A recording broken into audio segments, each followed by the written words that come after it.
Ang Estonia ay nagtatayo ng pader ng digmaan at ang Russia ang dahilan. Habang nakatutok ang mundo sa Ukraine, naghahanda ang Estonia sa posibleng kasunod na mangyayari. Kasama ang Latvia at Lithuania, inilulunsad nila ang Baltic Defense Line, isang malawakang proyekto ng maraming bansa upang gawing isang higanting militar na harang ang kanilang magkakabahaging hangganan sa Russia at Belarus. Ang pinag-uusapan ay ang 600 konkretong bunker pinatibay ng mga supply point at magkakapatong na depensa patungong silangang hangganan ng NATO. Ito ay isang senyales, hindi biro. Kung susuong ang Russia pakanluran, hindi ito magiging madali o mura. Kaya ano nga ba talaga ang itinatayo? At bakit ang Estonia sa lahat ng bansa ang nangunguna? Para masagot yan, kailangan nating balikan ang panahon bago pa man umiral ang modernong Estonia o Russia. Mula 1,900 at 40 hanggang huling bahagi ng 1,900 at 80 ang Estonia, Latvia at Lithuania ay naging bahagi ng Soviet Union bilang mga unyong republika. Hindi tulad ng ibang teritoryo ng Soviet na matagal ng bahagi ng Imperyong Ruso. Napanatili ng mga bansang Baltiko ang kanilang natatanging pambansang pagkakakilanlan, wika at kultura na hindi kailanman lubos na naisaayos sa balangkas ng Soviet. Ang mga pagsisikap ng Soviet na muling punuin ang mga bansang naapektuhan ng digmaan at palitan ang pambansang pagkakakilanlan ng iisang pagkakakilanlan ay nangangahulugan ng paglipat ng mga Ruso sa rehiyon at pagpapaalis ng mga katutubo. Gayunman, ang pangunahing kultura ng Baltiko ay nanatiling lubhang kakaiba kumpara sa ibang mga bansang Europeo sa loob ng European Union o Warsaw Pact. Nakakagulat, ang mga estado ng Baltiko ay may konstitusyonal na karapatang humiwalay mula sa Union of Soviet Socialist Republics na formal lamang at di praktikal. Gayunman, nang humina ang ekonomiya ng Unyong Soviet noong huling bahagi ng 1900 at 80 lumabas ang mga panawagan para sa autonomiya at kalayaan na nagresulta sa 3 estado bilang kauna-unahang kumuha nito. Ang nagpalayo sa mga humiwalay na Baltiko mula sa iba pang dating republika ng Soviet ay ang mabilis nilang pagtalikod patungo sa kanluran matapos ang kanilang pagbabalik sa kalayaan. Sa halip na ayusin ang relasyon sa Rusya, ipinatupad ng 3 bansa ang magkakahawig na mga reforma sa politika at ekonomiya at naging mga demokrasya na may lumalagong pang-ekonomiyang potensyal. Noong 2004 sumali sila sa NATO at European Union sa pamamagitan ng integrasyon sa Europa at muling pagbuhay ng kanilang mga kultura. Ngunit ang pagiging kasapi sa NATO ay hindi lang tungkol sa ekonomiya o prestihyo. Para sa maliliit na estado ng Baltic na malapit sa malalaking sentro ng populasyon ng Russia at mga pantalan ng hukbong dagat sa Baltic Sea. Ito ay tungkol sa kaligtasan. Maaari kang magulat kung gaano kaliit ang pakialam ni Vladimir Putin na presidente na noong sumali ang Estonia, Latvia at Lithuania sa NATO noong 2004 sa kanilang paglipat patungong kanluran. Ang kanyang reaksyon noon ay kapansin-pansing tahimik kumpara sa ngayon. Noong 2000 at isa sa isang panayam sa National Republic Radio nang tanungin kung tutol ba siya sa pagpasok ng 3 bansang Baltic sa NATO, hindi direktang sinagot ni Putin ang issue. Ani pa niya, hindi natin maaaring pigilan ang mga tao na magdesisyon para itaguyod ang seguridad ng kanilang bansa sa paraang nais nila. Hindi ito dahil naging tagahanga bigla si Putin ng kanluran. Ang Rusya noong unang bahagi ng 2000 ay patuloy pang bumabangon mula sa pagbagsak ng ekonomiya noong dekada 90 at nakatuon si Putin sa pagpapatatag ng kapangyarihan sa loob ng bansa kaysa ipakita ito sa labas. Ipinagpatuloy niya ang pagpapanggap na nakikipagtulungan sa NATO. Nagsasabing, maaaring sumapi ang Russia kung bibigyan ng sapat na oras. Noong 2003 may nangyaring mahalagang pagbabago sa mundo at pag-iisip ni Putin.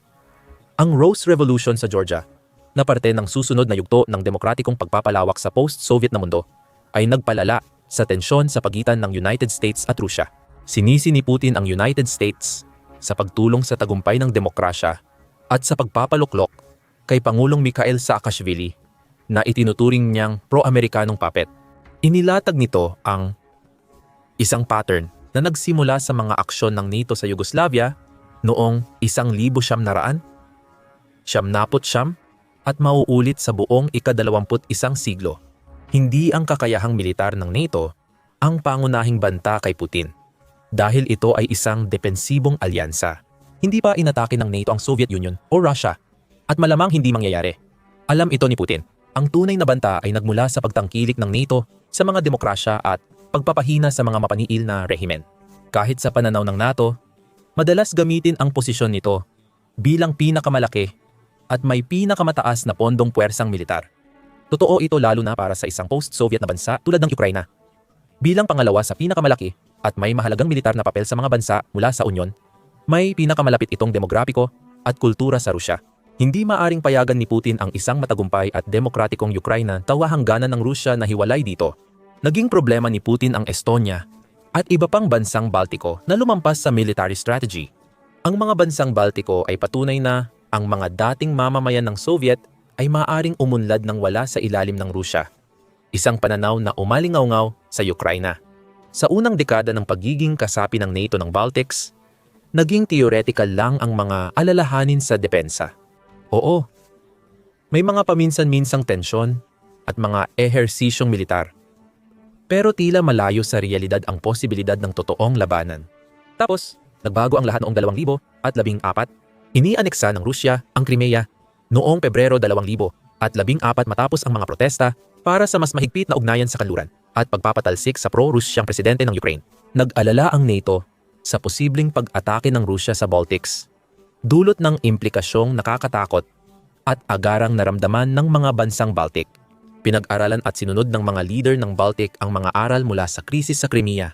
Nagpasya sila na kailangan nilang tumugon agad sa unang palatandaan ng katulad na presyon mula sa Rusya laban sa sarili nilang mga bansa. Ang tunay na pagkabigla ay dumating noong 2016 nang magsagawa ang NATO ng War Games para subukan ang kakayahan nilang ipagtanggol ang mga bansang Baltic. Nakakagulat ang mga resulta. Mas malala pa sa inaasahan ng kahit sino. Nalaman sa mga War Games noong 2014 at 2015 at 15 na kaya ng tropang Ruso na makapasok sa Tallinn, Estonia at Riga, Latvia sa loob ng 60 oras. Ang paglusob sa Baltic ay halos parang blitzkrieg na pumipigil sa pinag-isang tugon ng NATO bago mahuli ang lahat. Pag-isipan mo yan. Ipinakita ng mga simulation ng NATO na maaring bumagsak ang 2 kabisera ng mga kasaping bansa sa loob ng wala pang 3 araw. Nakagugulat ang mga implikasyon nito. Mawawalan ng saysay ang Artikulo 5 ng Kasunduan ng NATO na nag-uutos sa lahat ng miyembro na ipagtanggol ang sinumang inatasang kaalyado kapag nasakop na ang mga ito bago dumating ang tulong. Ang kahinaang ito ay lalo pang pinalala ng isang geographical na bangungot na tinatawag ng mga military strategists na Suwalki Gap. Ang 40 to 60 milyang makipot na koridor sa hangganan ng Poland at Lithuania ay naging isa sa pinakastratehikong sensitibong rehiyon sa Europa. Malawakang tinutukoy bilang Achilles heel ng NATO, ang mahalagang land bridge na ito ang naghihiwalay sa matinding militarisadong Kaliningrad exclave ng Russia mula sa Belarus, na halos parang Russia na rin sa puntong ito dahil tanging landas ang Suwalki Gap na nag-uugnay sa NATO-Baltic members at sa natitirang Europa. Ang pagkontrol sa koridor na ito ay magbibigay daan sa Russia na putulin ang Lithuania, Latvia at Estonia mula sa NATO reinforcements. Brutal at simple ang estratehiya ng Russia. Lupigin ang mga Baltic state, putulin ang landas nito sa natitirang bahagi ng NATO at pilitin ang pagpapabagsak ng gobyerno bago pa makapagmobilisa ang buong alyansa. Nitong mga nakaraang taon, bahagyang nagbago ang sitwasyon pabor sa NATO nang sumali ang Sweden at Finland noong dekada 2020. Ang 2 pinakabagong miyembro ay magbibigay ng mahalagang suporta sa himpapawid at dagat bilang unang tugon. Bilang karagdagan, pinahihintulutan ng Finland ang United States at iba pang NATO members na gamitin ang 15 militar na pasilidad sa kanilang bansa na nagbibigay sa alyansa ng palagiang nakahandang puwersa. Kahit wala sila direktang nasa Baltics, kung saan pinakamataas ang panganganib, o sa Poland, kung saan kaharap nila ang mga puwersa sa Kaliningrad at Belarus. Subalit ang digmaan sa Ukraine ang tuluyang nagpabago ng mahina-hinang relasyon ng Russia at NATO tungo sa lantarang pagkapuot. Inalis nito ang ideya na ang Russia ay nag-aatubili o kaibigan sa mga dating kapitbahay nito mula sa Soviet Union. Para sa Baltic nations, ang pananakop noong 2000 at 22 ay parang preview ng posibleng mangyari sa hinaharap. Gayunpaman, inilantad ng digmaan sa Ukraine na hindi pala kasing lakas at di mapipigilan ang militar ng Russia gaya ng inakala ng mga estratehista ng NATO. Isang pagbabagong lubhang nagbago sa kanilang pananaw. Ang hukbong inaakalang sasaluhin ang mga Baltic capital sa loob ng 3-6 na oras ay nahirapang angkinin ang mga Ukrainian city sa loob ng ilang buwan. Gayunpaman, kasama ng pagkaunawang ito, ang isa pang nakakatakot na posibilidad. Handang magsagawa si Putin ng halos genocidal na digmaan laban sa Ukraine para mapagkunan ito ng likas na yaman at demograpikong mga mapagkukunan. Ang mga Baltic ay hindi katulad ng Russia sa kultura at wala ring katulad na yaman o taktikal na benepisyo. Dahil handang patayin ng Russia ang mga Ukrainians para marating ang Kyiv sa kabila ng makasaysayang ugnayan.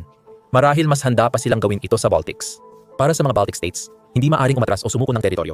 Ibig sabihin nito, kailangan nilang tanggapin na dapat silang maging handa na labanan ang isang pagsalakay ng Russia mula sa unang sandali ng paglabag sa mga hangganan ng Baltics. Nakakabahala ang pagtatasa ng intelihensya ng NATO habang nagpapatuloy ang digmaan. Ayon sa mga estratehista ng militar ng Alemanya, direktang haharapin ng Russia ang NATO pagsapit ng 2,030 na nagdudulot ng malaking problema. Paano magagawa ng 3 maliliit na bansa na makabuo ng epektibong planong depensibo kung ang tanging koneksyon nila sa mundo ay ang mismong bansang tinatangkang depensahan laban dito? Ang planong Baltic Defense Line na inihayag ng mga ministro ng depensa ng Latvia, Estonia at Lithuania sa Riga noong Enero 19, 2024 ang sagot. Nakakabigla ang lawak ng proyektong ito sa kahit anong sukatan. Ayon sa inisyal na kasunduan, ang 60 milyong euro o 65 milyong dolyar na proyekto ng anti-mobility installation ay magtayo ng mga bunker hanggang 2025 at lampas pa. Pero ang bahagi ng Estonia pa lang ay nagpapakita na ng tunay na ambisyon ng proyektong ito. Ang mga bagong bunker, tulad ng mga underground na silong na madalas makita sa Estonia, ay may sukat na 35 metro kwadrado o 300 at 77 talampakang kwadrado. Pinatibay ito upang kayanin ang mga atake ng artilyeriya at maglaman ng hanggang 10 sundalo. Hindi ito isang pantasyang tulad ng Maginot Line na pipigilan ang mga tangke gamit ang konkreto. Alam ng mga plano ng militar ng Estonia ang kanilang tinatayo at layunin nito. Iminungkahi ng Estonia na ang proyekto ay para sa linya ng depensa, hindi bilang huling pagtitindig. Sa halip, hadlangan nito ang Russia na magsagawa ng ganap na pag-atake sa hangganan nito at ng mga estado ng Baltiko at mag-focus sa mga napiling lokasyon na mas kaunti ang depensa, ngunit makakatanggap naman ng mas malaking suporta mula sa NATO. Mas sopistikado rin ang estratehiya kumpara sa mga permanenteng depensang kuta. Sinusuri ng Estonia at mga karatig bansa ang lawak ng mga bahagi ng depensang linya na maaaring maitayo sa loob ng 1 buwang abiso. Itatayo muna ang mga bahaging kailangan ng ilagay. Ang iba pang konstruksyon ay gagawin na lang kapag malapit ng sumiklab ang digmaan. Iniulat na ang lahat ng bansa ay nag-iipon ng mga mina para gamitin kasama ng mga depensang estruktura. Wala pang mina sa ngayon, pero magbabago na ito sa madaling panahon. Noong Marso 2025, inihayag ng mga estado ng Baltiko at Polonia na aalis sila sa Ottawa Treaty dahil sa tumitinding agresyon ng Rusya at kahalagahan ng mga mina sa makabagong depensibong digmaan, lalo na sa makitid at pinagtatalo ng teritoryo ng rehiyong Baltiko. Mula 2024 nang inanunsyo ang mga paunang plano para sa linya. Nagkaroon ang mga Baltiko ng halos 1 taon at kalahati upang isakatuparan ito. Sa Estonia, nagsimula ang konstruksyon noong Hunyo 2025. Malayo ito sa Latvia, kung saan naiulat ang unang konstruksyon noong Mayo 2024 pa lang. Ang unang mga palatandaan ng linya ng depensa ay ang paghuhukay ng mga anti-tank na kanal sa mga baryong pinakamalapit sa hangganan ng Estonia at Rusya, kung saan ang unang ganitong kanal ay naiulat sa Vinsky. Ang bawat kanal ay may lawak na 13 talampakan lalim na 65 talampakan at haba na umaabot sa 25 milya. Ang mga kanal ay idinisenyo bilang gabay para sa mekanisadong impanterya at pangunahing tangke ng labanan ng Rusya. Maaari nilang pabagalin ang pag-abante o pilitin ang mga nakatataas na Ruso na magbago ng plano ng pag-atake. Batay sa naging record ng Rusya sa Ukraine, Hindi nila kalakasan ang digmaan. Ngunit simula pa lang ito, bago matapos ang taon, magtatayo ang Estonia ng 28 bunker at 10 pasilidad para sa pag-iimbak ng bala. Ang halaga ng proyekto ay 44 milyong euro, 5 milyong dolyar, mula sa 20 milyong euro, 23 milyong dolyar na kailangang ipuhunan ng bansa. Magtatayo ang Estonia ng base militar sa Narva, malapit sa hangganan, na paglalagyan ng hanggang 250 sundalong Estonian at NATO. Natapos na ng Estonia ang pagsubok sa 3 prototype ng bunker, kung saan sinubok ang mga ito at tinasa ang kanilang mga kahinaan gamit ang mga howitzer na karaniwan sa digmaan sa Ukraine. I-upgrade ang mga kasalukuyang bunker para maging pinakamatagumpay na istruktura. Mas mahalaga, mas marami ng impormasyon ngayon ang NATO ukol sa mga detalye at kagalingan ng kagamitang militar ng Russia. Salamat sa Ukraine na nagbahagi ng datos kapalit ng pag-develop ng karagdagang prototype. Kakaiba ang Estonia kumpara sa ibang Baltic states dahil kinikilala nito ang agresyon ng Russia at dinodoble ang pamumuhunan sa depensa. Habang ang iba ay may kanya-kanyang ginagawa at nagbabahagi ng mga resulta. Habang maraming bansa ang nagtatalo kung maabot ba nila ang dating 2% gross domestic product defense spending target ng NATO, inaprubahan na ng Estonia ang 4 na taong plano sa pamumuhunan sa depensa, kasama ang karagdagang 28 bilyong euro o 32 bilyong dolyar na pondo. Dahil dito, nailalaan ng Tallinn ang 5.4% ng gross domestic product para sa badyet ng militar sa natitirang bahagi ng dekada. Hindi lang para sa tradisyonal na kagamitang militar ang paggastos, kundi pati na rin sa mga kakayahan na napatunayang mahalaga sa Ukraine. Hindi lamang ito nangangahulugan ng pagpapabuti sa mga kasalukuyang disenyo ng tangke at sasakyang pang-infantry, kundi maging sa pamumuhunan sa drone warfare na madalas nating napag-uusapan dito bilang nagbabago sa anyo ng digmaan. Siyempre, nakadepende ang lahat sa tagumpay ng estratehiyang depensibo. Kahit na may ilang problema at issue sa disenyo, maaaring pahintulutan ng estratehiya na maisakatuparan ng Baltics ang kanilang malalaking plano. Ang pangunahing argumento ay maaaring hindi sapat ang Baltic Defense Line bilang epektibong depensa laban sa mga puwersa ng Russia. Ang tatlong bansa, kahit pinagsama, ay kulang sa puwersang militar at lawak ng lupa sa pagitan ng kanilang hangganan at kabisera para makapagtayo ng matatag na depensa. Ang mga bunker ay hindi para pigilan ang pag-atake ng Russia, kundi para hubugin ito. Ayon kay dating commander ng Estonian Defense Forces na si General Martin Herem, ang tunay na estratehiya ay mas komplikado at maaaring mas mabisa. Ipinakita ng digmaan sa Ukraine na kahit mga maliliit na pagkaantala at aberya ay makakaapekto ng malaki sa mga operasyong militar. Nabigo ang paunang akala ng Russia na makakapasok ito sa Kiev sa ilang araw dahil sa matinding paglaban ng mga Ukrainian na nagpilit sa Russia na pumasok sa magastos na labanan sa lungsod at pinahaba ang linya ng supply nito. Dahil dito, nagkaroon ng mga problema sa lohistika na naging daan para mabawi ng Ukraine ang karamihan ng mga teritoryong nawala nila sa simula ng pananakop.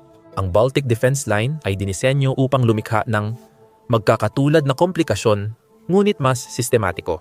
Sa pamamagitan ng pagpilit sa mga puwersa ng Russia, nalampasan ang mga matitibay na posisyon na magpapahaba sa kanilang mga supply line at maglalantad sa kanilang mga tagiliran o kaya ay umatake sa mga handang depensang posisyon na magdudulot ng mga casualty at pagkaantala. Binabago ng linya ang mga pangunahing aspeto ng pananakop at pinipilit ang Russia na mag-adjust sa halip na ang mga Baltic ang umangkop sa Russia. Ngunit may mas malalim pang estratehikong dahilan dito. Ang kahinaan ng mga estado ng Baltic ay nababalanse ng kahinaan ng Kaliningrad Oblast, isang hiwalay na teritoryo ng Russia.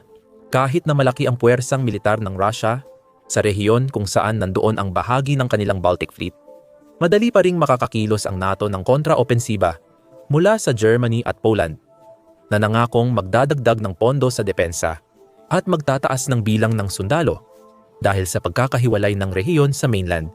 Dulot nito ay kapwa kahinaan. Isang sitwasyong may mawawala ang magkabilang panig na maaring magdulot ng katatagan sa sitwasyon sa pamamagitan ng pananakot imbes na paglala. At naroon din ang nabanggit na pagpasok ng Finland sa NATO. Binago nito ang hangganan sa pagitan ng Russia at NATO at nagdagdag ng isang bansa na may naiibang kasaysayan sa Russia at may motibo at kakayahan itong maging tinik sa mga plano ng Russia na sumakop sa rehiyon. At ang Baltic Defense Line ay higit pa sa isang panrehiyong proyektong pangdepensa. Isa na namang testing ground ito para sa makabagong digmaan ng ika-21 siglo at modelo na maaring sundan ng ibang bansa sa kanilang panrehiyong alitan. Mahalaga ang pamamaraan ng Estonia dahil ipinapakita nito kung paano kayang maging epektibong pananakot ang mas maliliit na bansa nang hindi kailangang tapatan ang mas malalaking kapitbahay. Tangke versus tangke o missile versus missile. Ang Baltic Defense Line ng Estonia, bahagi ng modernisasyon ng militar nito, ay isang estratehiyang porcupine na ginagawang mas mahal ang pananakop kaysa anumang posibleng benepisyo. Bilang suporta, bumibili rin ang Estonia ng mga karaniwang kagamitan.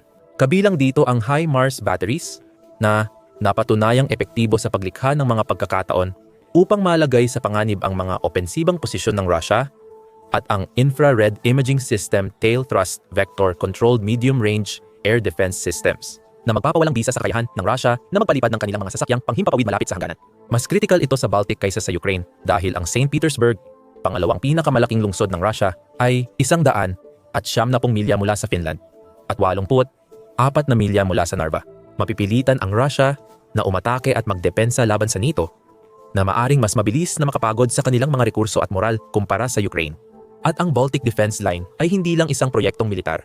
Nag-iiba rin ito sa lipunang Estonian dahil inaasahan ng bansa ang karagdagang 4,000 handang lumabang sundalo bago matapos ang dekada. Nakakagulat ang bilang na ito para sa isang bansang may 13 milyong populasyon lalo na't ayon sa website ng Defense Forces ng Estonia, mayroon lamang 7,000 at 700 aktibong sundalo sa kasalukuyan. Dahil dito, kalahati ng mga lalaking ipinanganak sa isang taon ay magseserbisyo sa militar, na isa sa iilang bansang NATO na may sapilitang serbisyong militar. Ang panlipunang pagbabago ay lampas pa sa pagsasanay militar. Ang mga bata sa high school ay nag-aaral ng batayang edukasyong militar at ang mga pamilya ay nagsasanay ng mga senaryo ng paglikas. Inihahanda ng Estonia ang buong populasyon nito para sa posibleng labanan. Ngunit nagpapakita ito ng mga panloob na hamon. Dahil sa kasaysayan sa ilalim ng Soviet, ang Estonia ay may malaking populasyon ng etnikong Ruso, lalo na sa mga rehiyong kinaroroonan ng malaking bahagi ng Baltic Defense Line. Plano ng Estonia na magtayo sa Idaviru County sa Hilagang Silangan, kung saan mas marami ang etnikong Ruso kesa Estonian sa 35:1 ratio. Ayon sa isang survey noong 2024 na inatasan ng Ministry of Defense, ipinapakita nito ang mga komplikasyong dulot ng opinyon ng publiko. 67% ng mga etnikong Estonian handa nang isuko ang kanilang lupa sa mga puwersang pananggalang kung salakayin ang Estonia, kumpara sa 38% lamang ng mga hindi etnikong Estonian. May ilang taon na hindi direktang tutol sa konstruksyon, ngunit nag-aalala na baka maging self-fulfilling prophecy ito at subukan ng Russia na umatake bago matapos ang defensive line. Ang sagot ay tiyaking makapagtipon ang NATO ng kanilang mga puwersa at ekonomiya upang suportahan ang Ukraine at Baltics at mapigilan ang karagdagang agresyon ng Russia. Ang tagumpay o kabiguan ng Baltic Defense Line ay malamang na makaapekto sa pagpaplano ng depensa sa buong mundo. Kung mapatunayan ang epektibo ng proyekto sa pagpigil ng agresyon, asahan ang katulad na pamamaraan sa iba pang vulnerableng rehiyon. Kung hindi mapipigil o mapatutunayang hindi epektibo sa tunay na labanan, babaguhin nito ang pananaw sa militar sa loob ng mga dekada. Salamat sa panonood. Para makita kung paano naghahanda ang Finland laban sa agresyon ng Russia, panoorin ang isa pa naming video para manatiling updated sa epekto ng digmaan sa Ukraine at mga pangyayari sa seguridad ng Europa sa pandaigdigang geopolitika. Mag-subscribe sa Military Show para sa mas malalim na pagsusuri at araw-araw na balita.